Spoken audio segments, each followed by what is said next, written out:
1893년 시카고에서 개최된 만국박람회, 조성관 앞에 걸린 태극기를 처음 본 미국인 맥켄리는 그 자리에서 얼어붙었습니다. 그가 수석 엔지니어로 근무 중이던 노던 퍼시픽은 미네소타주에서 태평양 북서부 워싱턴주까지 미국 북부를 횡단하는 철도를 운영하고 있었습니다만 회사를 상징하는 적절한 로고 디자인을 찾지 못해 고심 중이었죠.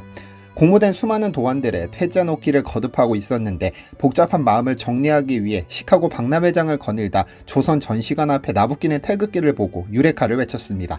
태극기에 그려진 태국 문양에 대담하면서도 조화로움에서 눈을 떼지 못했죠. 그는 즉시 머릿속으로 태국 문양을 응용한 상표 디자인을 구상해 로고를 만들었습니다. 그렇게 북미 대륙 횡단 열차 이마에 태극 문양이 새겨졌고 승객들은 미지의 동방 철학이 철마를 움직인다는 수사를 붙이기 시작했습니다. 태극 문양이 전하는 메시지는 단순합니다. 균형과 조화, 양의 붉은 에너지와 음의 푸른 고요함이 맞물려 완전한 원을 이루듯 맥켄리는 기계와 사람이 만나는 지점을 상징하고 싶었다고 하죠. 실제로 당시 회사 브로셔에는 건군 감리, 사괴까지 함께 실어 하늘, 땅, 물, 불이 순환한다는 해설을 달기도 했습니다. 그리고 그로부터 70여 년 후 한 브랜드가 또다시 태국 문양을 로고에 넣었습니다. 그리고 한국 시장에서 국기와 닮았다는 입소문 덕분에 제품 하나로 누적 17억 캔을 팔아치우는 기염을 토해냅니다. 펩시 이야기입니다. 안녕하세요, 디스멘털입니다. 콜라 시장의 양대 산맥이라 하면 누구나 코카콜라와 펩시를 꼽습니다. 그중 한국인들은 펩시라는 브랜드에 더 친숙함을 느끼는데 왜냐면 로고 자체가 태극기와 닮았기 때문이죠. 그래서 많은 분들이 왜 펩시 로고에 태극기 문양이 들어간 것인지 혹시 노던 퍼시픽처럼 태극기에서 영감을 얻은 것은 아닌지 궁금해하죠. 실제로 어떤 분은 펩시 본사에 메일을 보내 질의하기도 했습니다. 사실 펩시의 로고와 관련해 유명한 일화 중 하나는 주유소 습격 사건이라는 영화입니다. 잠시 보실까요? 아저씨! 이거 국산이에요. 뭐가 국산이야 인마 그게? 펩시가 국산인지 미제인지도 모르냐 인마? 태극 마크 안 보여요? 태극 마크. 이 장면 하나로 펩시는 엄청난 홍보 효과를 거뒀고 판매량이 급증했었다고 하죠. 또 하나는 회사 초창기 브랜드명을 공모했는데 병뚜껑을 딸 때 나는 소리 펩과 탄산이 빠져나오면서 나는 시 소리를 합쳐 펩시가 됐고 이 공모전에서 우승한 사람이 한국인이었다. 우승 대가로 백지수표를 받았으나 백지수표에 7천만 원만 적어내고 대신 로고에 태극 문양을 넣어달라고 요청했다는 일화죠. 사실 이 내용은 사실과 거짓이 교묘하게 섞여 있어 아래에서 살펴보도록 하겠습니다. 그럼 그 로고에 얽힌 이야기를 좀 더 자세히 살펴봐야겠습니다.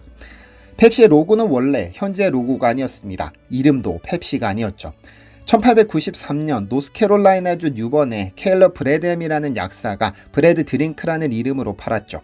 이 시기에는 우리가 아는 많은 탄산음료가 등장했는데요. 1886년 모르핀 중독을 완화하기 위해 코카콜라가 등장했고 1880년대 후반 소화제 용도로 닥터페퍼가 등장했습니다.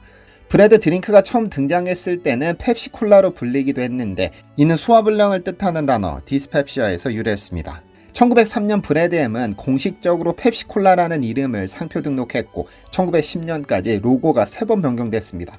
첫 번째 로고는 얇고 빨간색의 글자 로고, 두 번째는 조금 더 부드럽고 두꺼워진 로고, 세 번째는 펩시와 콜라라는 단어 사이에 콜론이 들어간 로고죠. 잘 보시면 아시겠지만 경쟁자였던 코카콜라의 붉은색 로고와도 비슷한 글자 중심 디자인이었는데요. 그러던 펩시 로고에 획기적인 변화가 일어난 것은 1940년대입니다. 1941년 일본이 진주만을 침공하면서 미국이 제2차 세계대전에 참전하게 되는데 미국인들의 애국심이 고취되자 펩시도 이 흐름에 편승하기로 합니다. 병뚜껑에 빨간색과 흰색만 쓰던 로고 대신 빨간색, 흰색, 파란색 3색의 물결 무늬를 넣기 시작했죠. 이는 미국 국기인 성조기의 3색을 활용해 전쟁 기간 동안 국민적 단결과 애국심을 지지하려는 마케팅 전략이었습니다. 1940년대 중반부터 펩시는 옆에서 바라본 듯한 병뚜껑에 그려진 이 3색 물결 디자인을 자사 로고로 적극 활용하기 시작했고 1945년경부터는 펩시를 상징하는 대표 이미지가 됩니다. 전쟁이 끝난 1950년대에도 이러한 애국심 마케팅은 여전히 유효해서 빨간색과 하얀색, 파란색은 펩시의 정체성으로 굳어지는데요.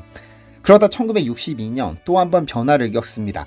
로고가 있던 병뚜껑에 평평하게 펴졌고 펩시콜라에서 콜라라는 단어를 삭제했으니까요. 현대 펩시 로고의 모태가 됩니다. 재밌는 사실은 이렇게 로고가 변경되자 내부 곡선 디자인이 태극기의 태극 문양을 연상시킨다는 해석이 종종 제기되기 시작했습니다.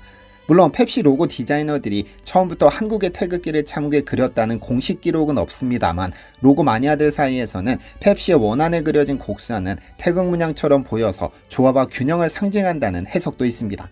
펩시 자체도 2000년대 들어 글로벌 브랜드 이미지를 강조하면서 이 둥근 로고를 펩시 글로브라 부르고 전 세계의 통합과 화합을 암시하는 상징으로 삼았죠. 결국 현재 펩시 로고는 미국적 배경에서 탄생했지만 그 모양이 가진 보편성과 균형미 때문에 동서양에 다르게 해석할 수 있는 디자인이 된 셈입니다. 한국인이 코카콜라보다 더 펩시에 친숙한 것도 이러한 디자인의 우연한 산물일 겁니다. 아직도 1882년에 제정된 태극기보다 펩시의 로고가 나중에 등장했으므로 태극기를 모방한 것 아니냐는 주장을 하는 분들도 계시지만 태극 문양은 태극기에만 존재하는 것은 아니기 때문에 옳은 주장은 아닙니다. 1962년 이후로 시대에 따라 여러 차례 디자인이 변경됐는데요. 1990년대에는 입체감을 살린 3차원 효과를 주기도 했고 2008년에는 곡선의 두께를 비대칭으로 해 미소 짓는 듯한 느낌을 준 현재 버전의 로고가 등장했습니다. 이 리뉴얼 작업에 13억 원의 비용이 들었는데 당시 디자인 설명서에는 황금 비율, 지구의 자기장, 상대성 이론까지 언급될 정도로 거창한 컨셉이 포함되어 화제가 되기도 했습니다. 로고 하나에 무슨 상대성 이론까지 동원하냐며 대중들은 고개를 갸웃했지만 어쨌든 역동적인 이미지로 전환됐다는 평가를 받았습니다. 그럼 위에서 언급한 한국인 백지수표 이야기는 사실일까요? 이는 사실이 교묘하게 섞인 루머입니다. 이 사연의 실제 주인공은 1970, 80년대 한국 광고계의 전설적인 음향효과 디자이너 고 김벌래 씨입니다. TV나 라디오 광고에 들어가는 다양한 소리를 전문적으로 만들어낸 선구자였는데 40여 년간 무려 2만 편이 넘는 광고 효과음을 만들어 소리의 천재로 불린 인물이죠. 원래 그의 본명은 김평호인데 작고 왜소한 체구 때문에 벌레라는 별명을 얻었고 이를 예명처럼 사용했습니다. 사실 그가 소리의 천재로 불렸던 것은 여러 기업 광고의 상징 효과음을 만들어냈기 때문인데 소리 없는 광고의 원조인 보령제약의 용각산, 이덕화 베어가 문을 쾅 하고 내리치는 트라이, 종근당이 시그니처 사운드 종소리 모두 그의 손에서 태어났죠. 1960년대 그와 펩시의 인연이 시작됐죠. 당시 펩시는 브랜드를 상징할 독특한 효과음을 수소문하다 김벌레에게 마시면 상쾌하고 기분 좋은 광고 소리를 만들어 달라고 제안서를 넣었습니다. 사실 이 추상적인 제안을 현실화하기에 너무 난해해 오랫동안 고민하다가 고무풍선도 사용했지만 실패. 여러 사물을 이용하다 마침내 풍선보다 질긴 콘돔을 찾아냈죠. 마침 당시 유신 정권은 산하 제한 정책을 펼치고 있었기 때문에 콘돔을 공짜로 나눠주고 있었는데 그는 영등포구청에 가서 콘돔 100개를 공짜로 얻어왔습니다. 펩시 소리는 이렇게 탄생했습니다. 콘돔을 터뜨린 소리는 병뚜껑 따는 소리 펩으로, 콘돔에서 바람이 빠지는 시 소리는 탄산이 끓어오르는 소리가 됐죠. 듣기만 해도 시원해지는 콜라 ASMR 광고가 탄생한 순간입니다. 이 소리가 얼마나 만족스러웠던지 펩시는 그에게 백지수표를 들이밀었습니다. 처음에는 회사가 실수한 거라 생각해 물었더니 가격을 마음대로 쓰라는 답변이 돌아왔습니다. 당시 직장인 월급이 3만 원이었으니 얼마를 써야 할지 몰라 고 이어령 전 문화체육부 장관에게 물었더니 의외의 답변을 들었습니다. 서양인들이 동양 사람은 체면 때문에 많이 못 쓴다는 것을 간파하고 일부러 그렇게 줬다며 팍팍 쓰라고 알려졌습니다. 당시 그는 서울 구파발에 집 하나 갖는 것이 소원이었는데 당시 60평짜리 주택이 약 100만 원, 차마 100은 못 쓰고 98만 5천 원을 썼습니다. 어쨌든 펩시가 백지수표를 제시했다는 사실만으로도 굉장히 큰 화제가 되면서 지금도 한국 광고계의 전설처럼 회자되는 이야기죠. 사실 펩시는 백지수표로 굉장히 유명한 기업입니다. 아래에서 자세히 다루기는 하겠지만 코카콜라와 시장을 두고 엄청난 마케팅 경쟁을 펼쳤는데 그때마다 백지수표가 등장했습니다. 특히 1980년대 초 세계적인 팝스타 마이클 잭슨을 광고 모델로 기용하면서 계약금 기준, 당시 기준 역대 최고액인 500만 달러를 지불했었죠. 코카콜라를 누르기 위한 펩시의 통큰 마케팅 전략을 엿볼 수 있는데요. 실제로 이 두 기업의 마케팅 전쟁은 어마어마했습니다. 100년 라이벌이다 보니 역사에 남을 장면을 남기기도 했죠. 몇몇 사례를 볼까요? 1970년대까지 코카콜라는 전 세계 콜라 시장의 부동의 1위, 펩시는 그보다 한참 뒤진 2위였습니다. 늘 코카콜라의 그늘에 가려 있었는데 1975년 기발한 마케팅으로 시장 판도를 바꾼 일이 있습니다. 그 유명한 펩시 챌린지 캠페인인데요. 펩시 챌린지는 미국 쇼핑몰이나 길거리에서 소비자들을 대상으로 진행된 블라인드 테스트 이벤트입니다. 참가자들에게 브랜드를 가린 채 A컵과 B컵의 콜라를 마시게 한 뒤 어느 쪽이 더 맛있는지 고르게 했죠. 결과는 충격적이었습니다. 사람들이 코카콜라보다 펩시를 훨씬 더 많이 선택했으니까요. 펩시는 이 결과를 TV에 대대적으로 홍보하면서 블라인드 테스트에서 사람들이 코카콜라보다 펩시 맛을 선호한다는 메시지를 퍼뜨렸습니다. 이 전략은 엄청난 파장을 불러왔고 코카콜라 입장에선 자존심의 상처를 입은 데다 위기감마저 느끼게 됐죠. 펩시 챌린지는 단순한 홍보가 아닌 콜라 전쟁의 판도를 뒤흔든 도발이었던 셈입니다. 사실 이 챌린지로 자극받은 코카콜라가 가만히 있을 수 없었습니다. 결국 비밀 레시피를 바꾸는 초강수를 뒀죠. 1985년 4월 코카콜라는 99년 동안 유지해온 전통 레시피를 버리고 단맛을 강화시킨 새로운 콜라 뉴코크를 전격 출시합니다. 펩시보다 단맛에서 밀린다면 차라리 펩시처럼 달게 만들자는 승부수를 던진 것이죠. 뉴코크의 맛은 실제로 펩시에 더 가까워졌고 출시 직후에는 꽤 호기심을 끌었습니다. 하지만 이 결정은 오래지 않아 마케팅 역사상 최악의 실수 중 하나로 기록되고 맙니다. 왜냐면 정작 소비자들은 코카콜라가 새 맛을 내놓자 우리가 원한 건 펩시 맛의 코크가 아니라 원래 우리가 사랑하던 오리지널 코크라며 반발했으니까요.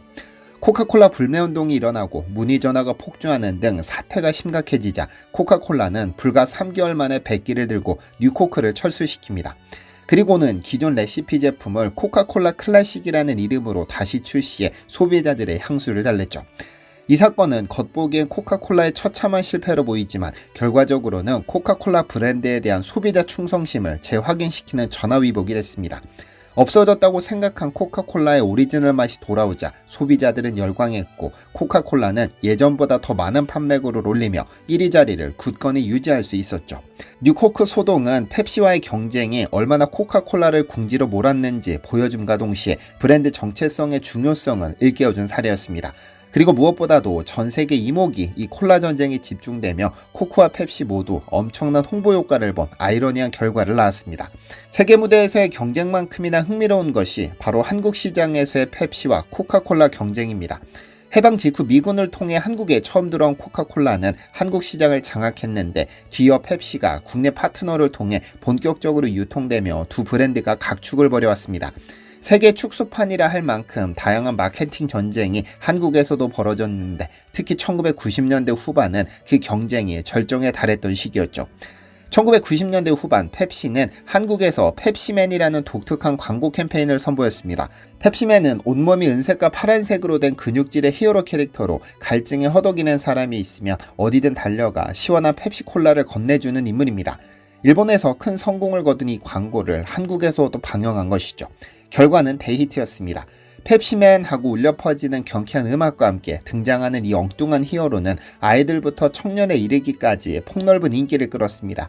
실제 한국디자인진흥원의 기록에 따르면 몇 년 전 한국을 휩쓸었던 광고 하나가 있다. 슈퍼맨, 배트맨을 잇는 펩시맨이라며 당시 펩시맨 열풍을 회고하는데요. 펩시맨은 단순한 광고 캐릭터를 넘어 당시 청소년 문화의 아이콘이 되었습니다.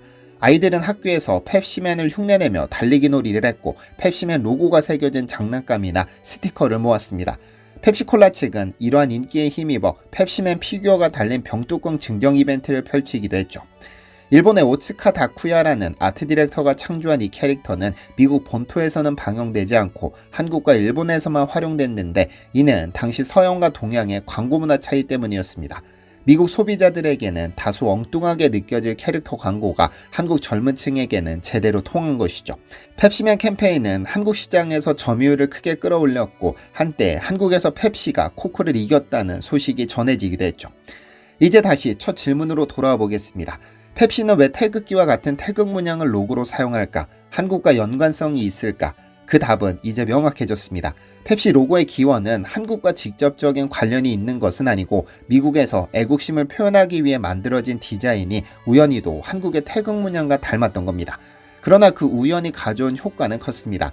태극 문양에 익숙한 한국인들에게 펩시의 빨강 파랑 로고는 낯설지 않았고 오히려 친근감과 호감도를 높이는 요소로 작용했으니까요.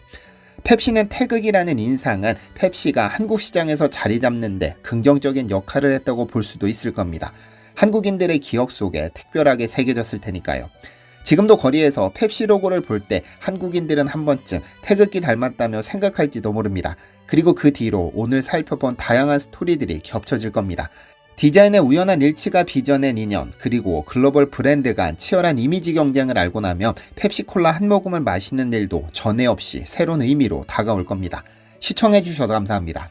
디시멘터리에서는 여러분의 제보를 기다립니다. 제 채널에서 다뤘으면 좋겠는 뉴스 또는 널리 알려졌으면 하는 영상은 디시멘터리 네이버닷컴으로 보내주시면 소중히 제작하겠습니다.